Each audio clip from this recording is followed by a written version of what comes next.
Pembacaan Alkitab tanggal 12 Desember tahun 2024, hari ke-347. Amos pasal 6.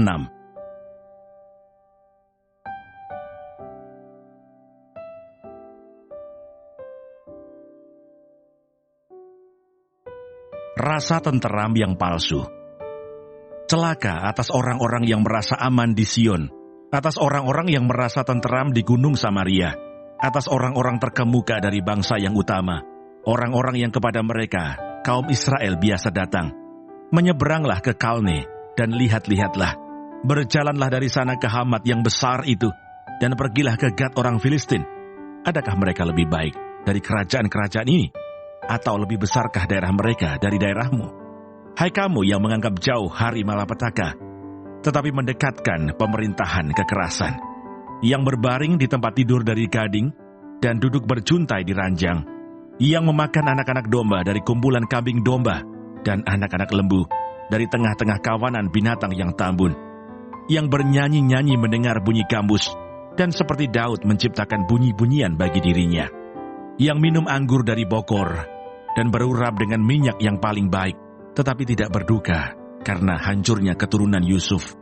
Sebab itu sekarang mereka akan pergi sebagai orang buangan di kepala barisan, dan berlalulah keriuhan pesta orang-orang yang duduk berjunta itu. Tuhan Allah telah bersumpah demi dirinya, demikianlah firman Tuhan Allah semesta alam. Aku ini keji kepada kecongkakan Yakub, dan benci kepada purinya. Aku akan menyerahkan kota serta isinya.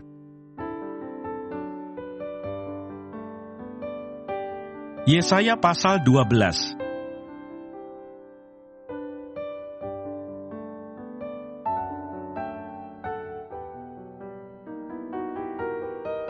Nyanyian syukur atas keselamatan. Pada waktu itu engkau akan berkata, Aku mau bersyukur kepadamu ya Tuhan, karena sungguh pun engkau telah murka terhadap aku. Tetapi murkamu telah surut dan engkau menghibur aku. Sungguh, Allah itu keselamatanku. Aku percaya dengan tidak gementar, sebab Tuhan Allah itu kekuatanku dan mazmurku. Ia telah menjadi keselamatanku. Maka kamu akan menimba air dengan kegirangan dari mata air keselamatan. Pada waktu itu kamu akan berkata, Bersyukurlah kepada Tuhan, panggillah namanya. Beritahukanlah perbuatannya di antara bangsa-bangsa. Masyurkanlah bahwa namanya tinggi luhur. Bermazmurlah bagi Tuhan, sebab perbuatannya mulia. Baiklah hal ini diketahui di seluruh bumi. Berserulah dan bersorak-sorailah, hai penduduk Sion, sebab yang Maha Kudus Allah Israel agung di tengah-tengahmu.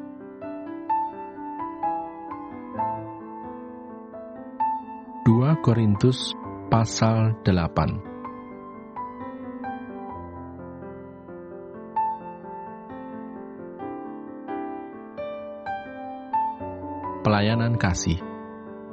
Saudara-saudara, kami hendak memberitahukan kepada kamu tentang kasih karunia yang dianugerahkan kepada jemaat-jemaat di Makedonia. Selagi dicobai dengan berat dalam berbagai penderitaan, sukacita mereka meluap dan meskipun mereka sangat miskin, namun mereka kaya dalam kemurahan. Aku bersaksi bahwa mereka telah memberikan menurut kemampuan mereka, bahkan melampaui kemampuan mereka. Dengan kerelaan sendiri mereka meminta dan mendesak kepada kami, supaya mereka juga beroleh kasih karunia untuk mengambil bagian dalam pelayanan kepada orang-orang kudus. Mereka memberikan lebih banyak daripada yang kami harapkan. Mereka memberikan diri mereka, pertama-tama kepada Allah, kemudian oleh karena kehendak Allah juga kepada kami. Sebab itu kami mendesak kepada Titus, supaya ia mengunjungi kamu dan menyelesaikan pelayanan kasih itu sebagaimana ia telah memulainya. Maka sekarang sama seperti kamu kaya dalam segala sesuatu, dalam iman, dalam perkataan, dalam pengetahuan, dalam kesungguhan untuk membantu, dan dalam kasihmu terhadap kami. Demikianlah juga hendaknya kamu kaya dalam pelayanan kasih ini. Aku mengatakan hal itu bukan sebagai perintah, melainkan dengan menunjukkan usaha orang-orang lain untuk membantu, aku mau menguji keikhlasan kasih kamu. Karena kamu telah mengenal kasih karunia Tuhan kita, Yesus Kristus, bahwa Ia yang oleh karena kamu menjadi miskin, sekalipun Ia kaya, supaya kamu menjadi kaya oleh karena kemiskinannya. Inilah pendapatku tentang hal itu, yang mungkin berfaedah bagimu. Memang sudah sejak tahun yang lalu kamu mulai melaksanakannya dan mengambil keputusan untuk menyelesaikannya juga. Maka sekarang, selesaikan jugalah pelaksanaannya itu. Hendaklah pelaksanaannya sepadan dengan kerelaanmu, dan lakukanlah itu dengan apa yang ada padamu. Sebab jika kamu rela untuk memberi, maka pemberianmu akan diterima. Kalau pemberianmu itu berdasarkan apa yang ada padamu, bukan berdasarkan apa yang tidak ada padamu. Sebab kamu dibebani bukanlah supaya orang-orang lain mendapat keringanan, tetapi supaya ada keseimbangan. Maka hendaklah sekarang ini kelebihan kamu mencukupkan kekurangan mereka, agar kelebihan mereka kemudian mencukupkan kekurangan kamu, supaya ada keseimbangan. Seperti ada tertulis, orang yang mengumpulkan banyak tidak kelebihan, dan orang yang mengumpulkan sedikit tidak kekurangan. Tema minggu ini, sukacita besar Natal.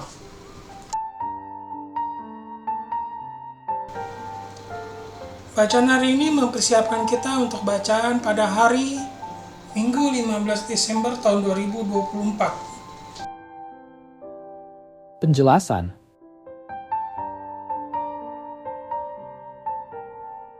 Amos pasal 6 ayat 1 sampai dengan 8. Amos memperingatkan bangsa Israel, khususnya para pemimpin yang hidup dalam kemewahan dan keangkuhan, tanpa memperhatikan penderitaan umat. Ayat 1 menegur mereka yang merasa aman di Sion dan percaya diri di Samaria. Ayat 4 sampai dengan 6 mencatat kehidupan mereka yang penuh kenyamanan tetapi tidak peduli pada kehancuran bangsa. Ayat 8 adalah pernyataan tegas bahwa Tuhan membenci kesombongan mereka dan akan membawa hukuman. Pesan ini mengingatkan bahwa hidup mewah tanpa keadilan dan belas kasih bertentangan dengan kehendak Tuhan.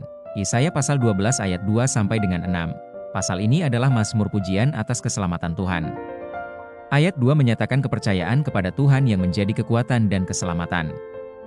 Ayat 3 dan 4 berbicara tentang kegembiraan yang melimpah karena sumber keselamatan yang tersedia bagi umatnya. Ayat 5 dan 6 mengajak semua orang untuk bersorak-sorai karena Tuhan yang besar dan perkasa hadir di tengah umatnya. Ini adalah gambaran sukacita sejati yang datang dari keselamatan dan pemulihan Tuhan. 2 Korintus pasal 8 ayat 1 sampai dengan 15, Paulus mendorong jemaat Korintus untuk menunjukkan kemurahan hati seperti jemaat di Makedonia, yang meskipun miskin, memberikan dengan sukarela dan penuh sukacita. Ayat 9 menjadi pusat teologi kemurahan hati, Kristus yang kaya menjadi miskin demi kita, agar kita menjadi kaya dalam kasih karunia-Nya. Ayat 13 sampai dengan 15 berbicara tentang keadilan dalam berbagi. Dengan prinsip bahwa kelebihan seseorang harus membantu kekurangan orang lain, sehingga ada kesetaraan. Renungan.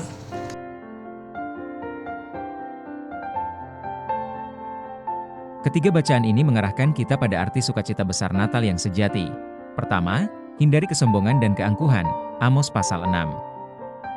Sukacita sejati tidak ditemukan dalam kemewahan dunia, tetapi dalam belas kasih dan keadilan. Kedua, bersukacita dalam keselamatan Tuhan, Yesaya pasal 12. Sukacita Natal berasal dari penyelamatan dan kehadiran Tuhan di tengah-tengah kita. Dan yang ketiga, berbagi dengan murah hati, 2 Korintus pasal 8. Sukacita besar terwujud dalam kemurahan hati yang meneladani Kristus, yang rela berkorban demi kita. Sukacita besar Natal bukanlah soal materi, tetapi tentang kasih karunia Allah yang menyelamatkan kita, yang mendorong kita untuk hidup dengan kemurahan hati dan belas kasih.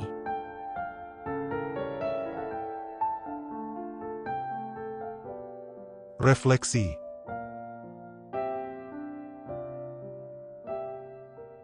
Apakah saya terlalu terikat pada kenyamanan duniawi hingga mengabaikan panggilan Tuhan untuk peduli kepada sesama? Bagaimana saya dapat lebih bersukacita dalam keselamatan Tuhan, dan membagikan sukacita ini kepada orang lain?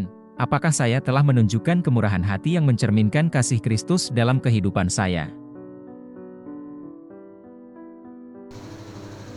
Kesimpulan.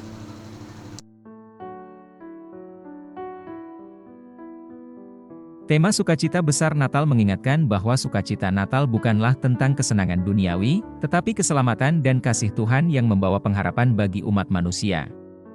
Amos memperingatkan untuk tidak terjebak dalam kesombongan, Yesaya mengajak kita memuji Tuhan atas keselamatannya, dan Paulus mendorong kita untuk hidup murah hati seperti Kristus. Mari kita menyambut Natal dengan hati yang penuh sukacita karena kasih karunia Allah, sambil hidup dalam belas kasih, keadilan, dan kemurahan hati.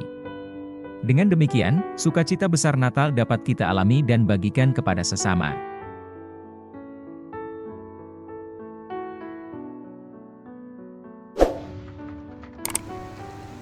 Terima kasih, Tuhan Yesus memberkati.